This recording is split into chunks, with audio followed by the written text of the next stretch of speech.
महाराष्ट्र के एक छोटे से गांव में रामदास नामक एक युवक रहता था। रामदास की मात्र एक खासियत थी, वह अपनी दादी से सीखी हुई वड़ा पाव की रेसिपी के माहिर थे। उनकी दादी का यह नुस्खा गांव के लोगों के बीच बहुत प्रसिद्ध था। हर सुबह सूरज निकलने से पहले रामदास ध्यान से वड़े बनाते थे।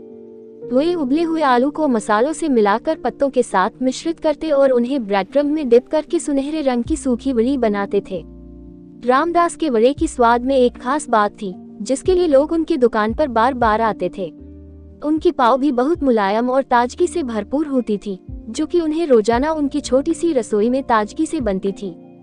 गांव के लोग रामदास के वड़े की खुशबू से मोहित होकर उनकी दुकान के पास जाते और वहां बानी बानी बातें करते थे। कुछ लोग तो गांव के बाहर से भी उनके वड़े के लिए आते थे। उनका कहना था कि रामदास के हाथ का वड़ा पाव मुंबई के भी बेहतरीन वड़े पाव से कम नहीं है। एक दिन गांव में एक फूड क्रिटिक आया।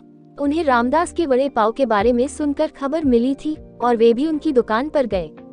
वहां उन्होंने रामदास के वड़े पाव का स्वाद चखा और उनकी दुकान के प्रशंसक बन गए। उन्होंने एक प्रमुख खासियत यह बताई कि रामदास के वड़े पाव की मिसाल गांव की रहते हुए भी बेहद अच्छी है। उस दिन से बाद रामदास की दुकान में ग्राहकों की भीड़ बढ़ गई। लोग नहीं सिर्फ गांव के बल्कि निकटवर्ती क्षेत्र के लोग भी उनके वड़े पाव का लुत्फ उठाने के लिए आने लगे। रामदास का सपना था कि वह लोगों को खुश करने के साथ साथ अपनी दादी की संतानों की परंपरा को भी आगे बढ़ाएं।